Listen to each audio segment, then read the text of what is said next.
Hey friends, welcome back to my channel. आज हम the way back इस film के बारे में बात करेंगे जो कि 2010 में रिलीज हुई थी। IMDb पर इस फिल्म की रेटिंग है 7.3। ये फिल्म एक ऑस्कर के लिए भी नॉमिनेटेड थी। तो देखते हैं इस फिल्म की कहानी। समय सेकंड वर्ल्ड वॉर का है। सोवियत यूनियन ने पोलैंड पर आक्रमण करने के बाद वो कई लोगों को बंदी बना लेते हैं। उन्हीं में एक आर्मी ऑफिसर है जिसका नाम यानुश है। उस पे कई सारे आरोप लगाए जाते हैं और उसे एक पेपर पे साइन करने के लिए बोला जाता है, लेकिन वो मना करता है। तभी वहीं पर बैठा हुआ एक ऑफिसर एक लेडी को अंदर बुलाता है और वो उससे पूछता है कि क्या तुम इस आदमी को जानती हो। वो बोलती है कि हाँ, ये मेरे पति है यानुश। और फिर वो ऑफिसर यानुश से भी फिर से वही सवाल पूछता है कि क्या तुम इस बात को मानते हो। तो वो कहता है कि हाँ, ये मेरी पत्नी है। इसके बाद वो ऑफिसर उस लेडी से पूछता है कि तुम इसके बारे में और क्या जानती हो। और वो कहती है कि ये कम्युनिस्ट पार्टी से नफरत करते हैं, ये विदेशों में जासूसी करते हैं। हालांकि यानुश को इस बात से बहुत दुख होता है, लेकिन वो जानता है कि उसकी पत्नी मजबूर है, उसे इन लोगों ने मजबूर किया है। इसके बाद यानुश को 20 साल की सजा हो जाती है और उसे साइबेरिया के जेल में भेज दिया जाता है। और ये जेल ऐसी जगह पर होती है जहाँ पर कैदी को खुला भी अगर छोड़ दिया जाए तो भी वो नहीं भाग सकता, क्योंकि कई सौ किलोमीटर तक सिर्फ जंगल और बर्फ है। और ये बात है सन 1940 की। जेल में पहुंचने के बाद वहां पर जितने भी नए कैदी आए हुए हैं उनमें से एक यानुश भी है। उन सबको वहां का ऑफिसर बताता है कि सिर्फ ये जेल ही आप लोगों के लिए जेल नहीं है, बल्कि ये पूरा आसपास का इलाका आपके लिए जेल है, क्योंकि यहाँ हजारों किलोमीटर तक कुछ भी नहीं है और कुदरत कभी किसी पर रहम नहीं करती, क्योंकि वहाँ पर ठंड बहुत ही ज्यादा होती है। और वो ऑफिसर कहता है कि अगर कुदरत ने तुम लोगों पर रहम कर भी दिया तो भी यहाँ के लोकल लोग तुम्हें नहीं छोड़ेंगे, क्योंकि हर कैदी पर इतना इनाम है कि उसके लिए तुम्हें कोई भी मारने से नहीं चूकेगा। इसके बाद वो सभी लोग अंदर चले जाते हैं और जब खाना खाने की लाइन लग जाती है तो वहाँ पर दिखाते हैं कि एक बूढ़ा आदमी है जिसका नाम स्मिथ है और वो अमेरिकन है। और जब वो अपना खाना ले रहा होता है तो उसके हाथ से एक खाने का टुकड़ा नीचे गिर जाता है और तभी एक दूसरा बूढ़ा आदमी उस टुकड़े पर झपट पड़ता है, लेकिन मिस्टर स्मिथ उसके ऊपर पैर रख देते हैं और अपना टुकड़ा उठा लेते हैं। यानुश ये सब देख रहा था और वो अपना खाना उस बूढ़े आदमी को दे देता है जो उस खाने के टुकड़े को उठा रहा था। तब मिस्टर स्मिथ बोलते हैं कि क्या तुम यहाँ पर मरना चाहते हो, तुम आधे राशन में यहाँ जिंदा नहीं रह सकते। तब यानुश बोलता है कि उसकी उम्र तो देखो। तब मिस्टर स्मिथ बोलते हैं कि मेरी भी उम्र हो गई है, लेकिन सुबह तक मैं जिंदा रहूंगा, ये नहीं रहेगा। और उसके बाद मिस्टर स्मिथ वहाँ से चले जाते हैं। और उसके बाद वहाँ पर यानुश के पास एक दूसरा आदमी आता है और वो उससे पूछता है कि तुम्हें कितने साल की सजा हुई है। यानुश बोलता है कि 20 साल की। यानुश उससे पूछता है कि तुम्हें कितने साल की सजा हुई है, और वो आदमी बोलता है कि 10 साल की। और ये आदमी एक एक्टर होता है। फिर यानुश उस आदमी से पूछता है कि क्या आज तक इस जेल से कोई भागा है, और वो कहता है कि आज तक यहाँ से कोई भी नहीं भागा है और तुम भी मत सोचो, अगर भागने की कोशिश करोगे तो मारे जाओगे। इस जेल में बहुत सारे कैदी होते हैं जो अलग अलग देशों से होते हैं और कुछ गुनहगार भी होते हैं, क्रिमिनल होते हैं। अब यहाँ पर कुछ दिन बीत जाते हैं और जो एक्टर होता है एक दिन यानुश को एक रास्ता दिखाते हुए बोलता है कि मैं बहुत दिनों से तुम जैसे किसी साथी की तलाश कर रहा था जिसके अंदर हिम्मत हो, जो भाग सके। यानुश बोलता है कि हम जाएंगे कहाँ, चारों तरफ तो सोवियत है और एक तरफ जर्मन है।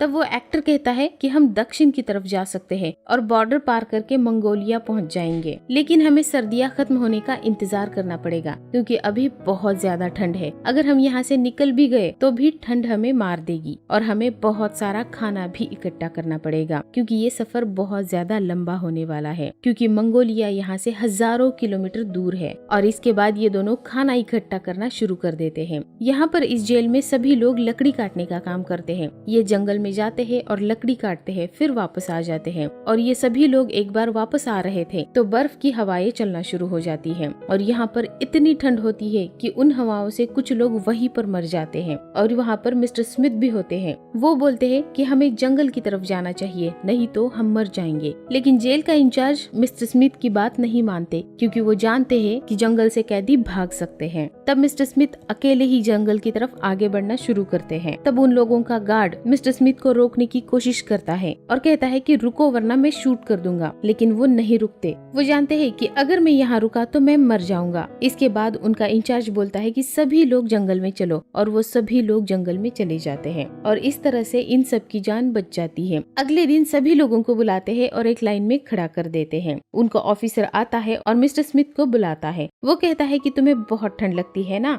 तुम बाहर आओ, और ऐसे ही करके बहुत सारे लोगों को बाहर निकाला जाता है। इसमें यानुश भी एक होता है। मिस्टर स्मिथ बोलते हैं कि कल ही अगर मार दिया होता तो अच्छा होता, ये लोग हमें खदान भेज रहे हैं और वहाँ पर सिर्फ मौत है, क्योंकि वहाँ पर बहुत ही ज्यादा पोल्यूशन होता है और वहाँ पर मौत के अलावा कुछ भी नहीं है। और जब ये सभी लोग खदान में काम करना शुरू करते हैं तब यानुश को हेलुसिनेशंस होना शुरू हो जाते हैं और यानुश को अपना घर दिखता है और घर के बाहर एक पत्थर होता है जिसके नीचे चाबी होती है और वो उस पत्थर को उठाकर चाबी निकालकर अपने घर के अंदर जाना चाहता है। और वहाँ पर जो गार्ड होता है वो यानुश को गोली मारने ही वाला होता है कि तभी वहाँ पर मिस्टर स्मिथ आ जाते हैं और वो उसे बचा लेते हैं और वो बोलते हैं कि तुम पागल हो गए हो क्या, गार्ड तुम्हें गोली मारने ही वाला था। यानुश बोलता है कि मैं यहाँ नहीं रुक सकता, मुझे निकलना होगा। मैं एक एक्टर को जानता हूँ जो मेरे पास प्लान लेकर आया था। मिस्टर स्मिथ बोलते हैं कि वो झूठा है, जब मैं यहाँ पर नया आया था तो उसने मुझे भी यही बोला था, लेकिन मैं तुम्हारे साथ चलने के लिए तैयार हूँ। यानुश बोलता है कि तुम मेरे साथ चलने के लिए क्यों तैयार हो? वो कहता है कि मैं तुम्हारी कमजोरी जानता हूँ। यानुश पूछता है कि क्या, और मिस्टर स्मिथ बताते हैं कि तुम्हारी इंसानियत, क्योंकि शुरुआत में जब मिस्टर स्मिथ के खाने का टुकड़ा नीचे गिरा था और वो बूढ़ा आदमी उसे लेने की कोशिश कर रहा था तब यानुश ने उसे अपना खाना दिया था। तो इसीलिए मिस्टर स्मिथ को पता है कि अगर वो छूट जाएंगे, बीमार हो जाएंगे तो यानुश उसकी मदद करेगा। और धीरे धीरे इस तरीके से ये 7 लोग इकट्ठा हो जाते हैं जो यहाँ से भागना चाहते हैं, जिसमें यानुश एक होता है, मिस्टर स्मिथ होते हैं, उनमें से एक क्रिमिनल भी होता है, एक एक्टर होता है, एक आर्टिस्ट होता है और एक ऐसा आदमी होता है जिसको रात में नहीं दिखता, और इनके साथ एक और होता है। मतलब ये सब अब 7 हो गए हैं जो यहाँ से भागना चाहते हैं। एक दिन तेज हवाएं चल रही होती है और यानुश बोलता है कि आज रात को यहाँ से निकलने का सबसे अच्छा मौका है, क्योंकि जब हम आगे बढ़ेंगे तो हमारे पैरों के निशान अपने आप मिट जाएंगे और गार्ड्स को नहीं पता चलेगा कि हम किस तरफ जा रहे हैं। और उस रात को वो जनरेटर बंद कर देते हैं और जनरेटर सिर्फ 10 मिनट के लिए बंद हो सकता है और इन्हीं 10 मिनट के अंदर वो सभी 7 लोग वहाँ से भागने में कामयाब हो जाते हैं। और जब गार्ड्स को ये बात पता चलती है तो वो उनका पीछा करना शुरू कर देते हैं, लेकिन हवाएं बहुत तेज होती है और इसीलिए गार्ड्स को कुछ भी नहीं दिख रहा था। और इसके बाद वो लोग उनके पीछे कुत्ते छोड़ देते हैं और अब ये सब के सब भाग रहे होते हैं और इनके पीछे कुत्ते। और हवाएं इतनी ज्यादा तेज होती है और यहाँ पे इतनी ज्यादा ठंड होती है कि इन लोगों को आगे कुछ भी नहीं दिखाई दे रहा था। तब यानुश उस क्रिमिनल से बोलता है कि तुम्हारे पास जो चाकू है वो मुझे दे दो, और वो यानुश को अपना चाकू दे देता है। यानुश पेड़ की खाल काटकर सभी के लिए मुखौटे बनाता है ताकि उनके चेहरे पर ठंड ना लगे, हवा ना लगे और वो आगे बढ़ सके। और जब मुखौटे बन जाते हैं तो सभी लोग धीरे धीरे वहाँ से आगे बढ़ना शुरू कर देते हैं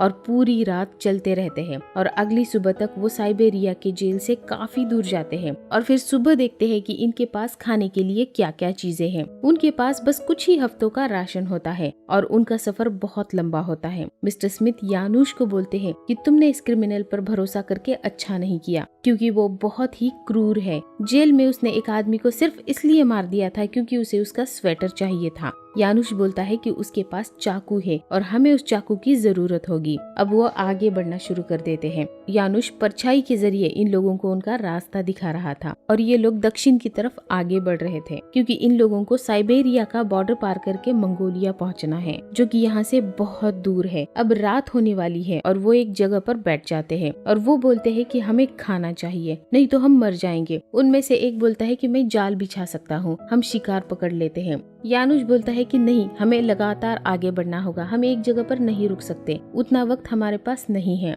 जो क्रिमिनल होता है वो बोलता है कि हम किसी गांव में चलते हैं, वहाँ हमें खाना जरूर मिल जाएगा। तो यानुश बोलता है कि हमें कोई भी वहाँ पर खाना नहीं देगा, बल्कि हम पकड़े जाएंगे। वो क्रिमिनल बोलता है कि हम चुरा लेंगे। उसकी बात से कोई भी सहमत नहीं होता। यानुश बोलता है कि रात होने वाली है और आज रात को बहुत ठंड होगी और सभी लोगों को बहुत सारी लकड़ियाँ लानी होगी। सभी लोग लकड़ियाँ लाने के लिए जाते हैं और इनमें से वो आदमी जिसको रात में नहीं दिखता वो भी लकड़ियाँ लाने के लिए जाता है और वापस आते हुए वो रास्ता भूल जाता है। और जब ये सभी लोग वापस आ जाते हैं तो वो देखते हैं उनमें से एक आदमी गायब है। दरअसल इन्हें नहीं पता होता है कि उस आदमी को रात में नहीं दिखता। इनमें से सिर्फ एक ही आदमी होता है जिसको ये बात पता होती है कि वो रात में नहीं देख सकता। वो बोलता है कि उसे रात को नहीं दिखाई देता है और इसके बाद उसे ढूंढने के लिए ये सभी लोग जाते हैं, आवाजें लगाते हैं, लेकिन उसका कुछ भी पता नहीं चलता। और जब सुबह हो जाती है तो वो आदमी उनसे बस थोड़ी ही दूर पर बैठा हुआ होता है और वो जमकर मर चुका था। वो उसे वही दफना देते हैं और आगे का रास्ता तय करते हैं। अब इन्हें चलते चलते कई दिन हो चुके थे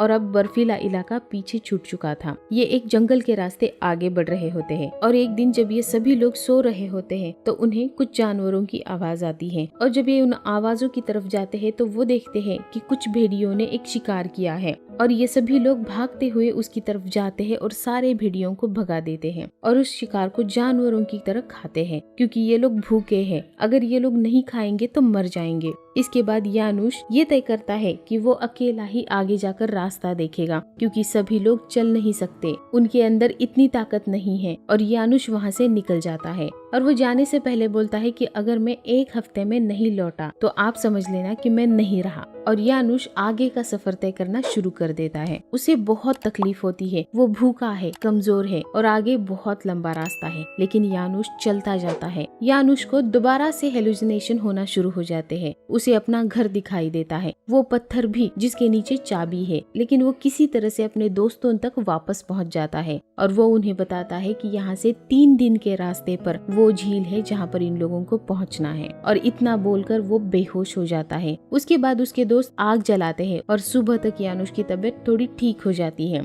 तो वो सभी लोग आगे का सफर तय करना शुरू कर देते हैं और तब रास्ते में उन्हें लगता है कि उनका कोई पीछा कर रहा है। और जब ये उसे पकड़ते हैं तो देखते हैं कि ये एक लड़की है। वो बोलती है कि मैं रशियन से भाग रही हूँ। वो चाहती है कि उनके साथ जाए, लेकिन सभी लोग मना कर देते हैं और कहते हैं कि हमारे पास खाना बहुत कम है और वो नहीं चाहते कि कोई और उनके साथ आए क्योंकि ऐसा करने से उनकी रफ्तार कम हो जाएगी, खाना बढ़ जाएगा। इसीलिए उस लड़की को वो वहीं पर छोड़ देते हैं और आगे बढ़ जाते हैं। जब वो झील के किनारे पहुंच जाते हैं तो वो देखते हैं कि वहाँ पर दलदल में एक जानवर फंसा हुआ है और वो उस जानवर को मार देते हैं। और अब इनके पास बहुत सारा खाना होता है और तभी इनमें से एक को उस लड़की की याद आती है कि वो लड़की भी भूखी होगी। वो भागता हुआ पीछे जाता है और रात तक उस लड़की को वापस लेकर आता है। वो उसे अपने गुट में शामिल कर लेते हैं और वो सब बहुत सारा खाना खाते हैं और रात को गहरी नींद सोते हैं क्योंकि आज उन्हें बहुत दिनों बाद पेट भर के खाना मिला है। फिर वहाँ पे और कुछ समय रुक के नहाते हैं, ढेर सारा पानी पीते हैं और खाना खाते हैं और फिर ये सभी लोग फिर से अपना सफर जारी रखते हैं।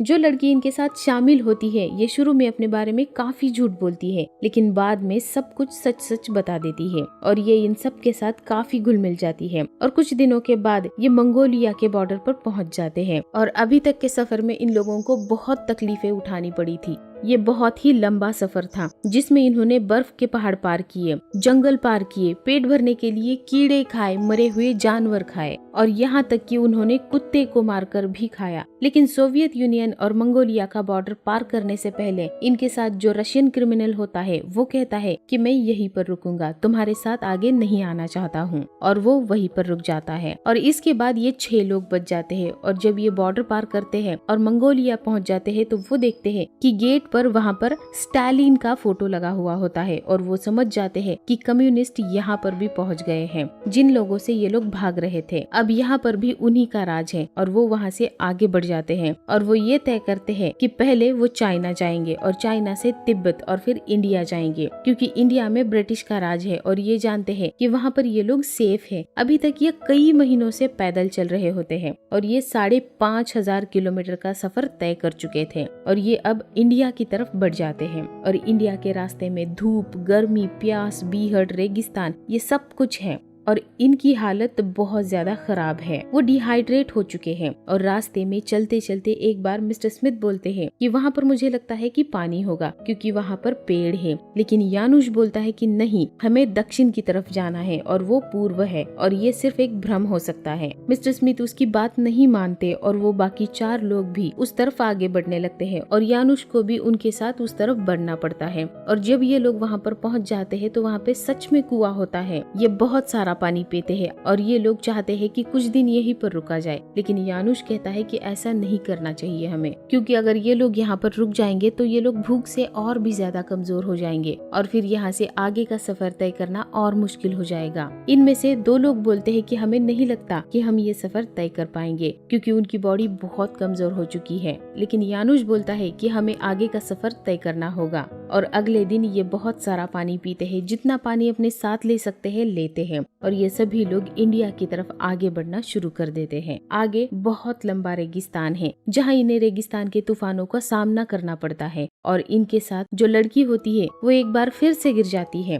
और ये जब उसके पैर देखते हैं तो बहुत सूज चुके होते हैं। वो चलने की हालत में नहीं होती है, लेकिन वो फिर भी चलती है, क्योंकि वो नहीं चाहती कि उसकी वजह से इनकी रफ्तार कम हो जाए। लेकिन इस सफर को, इस तकलीफ को वो लड़की ज्यादा देर तक नहीं सह पाती है और इस सफर में उसकी मौत हो जाती है। वो वही रास्ते में उसकी कब्र बनाते हैं और आगे बढ़ जाते हैं। और अब ये 5 लोग बचे हैं और इन 5 की भी हालत बहुत खराब है। कोई भी आगे जाने की हालत में नहीं है, लेकिन फिर भी इन्हें आगे बढ़ना तो होगा। कुछ और किलोमीटर चलने के बाद उनमें से एक और गिर जाता है और ये एक आर्टिस्ट होता है और उसकी भी मौत हो जाती है। और अब ये 4 बचे हैं। इनको भूख लगी है, इनको प्यास लगी है, इनके पास खाने के लिए कुछ भी नहीं है, पानी नहीं है और अभी बहुत लंबा सफर बाकी है। थोड़ा और चलने के बाद ये लोग रेगिस्तान के उस छोर पर पहुंच जाते हैं जहां से कुछ ही दूरी पर पहाड़ होते हैं, मतलब रेगिस्तान खत्म हो रहा है। लेकिन मिस्टर स्मिथ, उनकी हालत बहुत खराब हो चुकी है। वो भी गिर जाते हैं और वो कहते हैं कि मुझे छोड़कर चले जाओ, अब मैं आगे नहीं आ पाऊंगा। लेकिन यानुश बोलता है कि मैं तुम्हें छोड़कर नहीं जाऊंगा, हम सब साथ चलेंगे। और वो अपने 2 साथियों को बोलता है कि तुम आगे जाओ और पानी ढूंढो, हम लोग पीछे पीछे आते हैं। और वो दोनों चले जाते हैं और रात तक मिस्टर स्मिथ और यानुश भी उन तक पहुंच जाते हैं। और अब ये चारों भी उस बीहड़ में सो जाते हैं और ये सब मरने की कगार पर पहुंच चुके हैं। और जब सुबह हो जाती है तो इनमें से एक के पैर से सांप निकलता है। यानुश उसे देख लेता है और उसे पकड़ने के लिए जाता है, क्योंकि ये खाना है। और जब वो लोग आगे जाते हैं तो वो देखते हैं यहाँ पे एक चट्टान से पानी रिस रहा होता है और ये देखकर ये बहुत खुश हो जाते हैं, क्योंकि ये सब बहुत प्यासे हैं। और वो सबको बुलाता है और वो चारों भी वहाँ पर चट्टान से चाट चाट कर पानी पीते हैं और वो मिस्टर स्मिथ को भी पानी पिलाते हैं। और इसके बाद वो सांप को भी पकड़ लेते हैं और सांप खाने के बाद, पानी पीने के बाद उन लोगों के अंदर अब थोड़ी सी एनर्जी आ चुकी है। और रात को यानुश मिस्टर स्मिथ के पास जाता है और बोलता है कि मुझे पता है कि तुम्हारे बेटे को रशियंस ने मार दिया था, मैं उसका नाम जानता हूँ, क्या मैं उसका नाम ले सकता हूँ? डेविड। मिस्टर स्मिथ बोलते हैं कि तुम उसका नाम लेकर मेरे अंदर जिंदगी जगाना चाहते हो, लेकिन जिंदगी एक सजा है और मौत आजादी।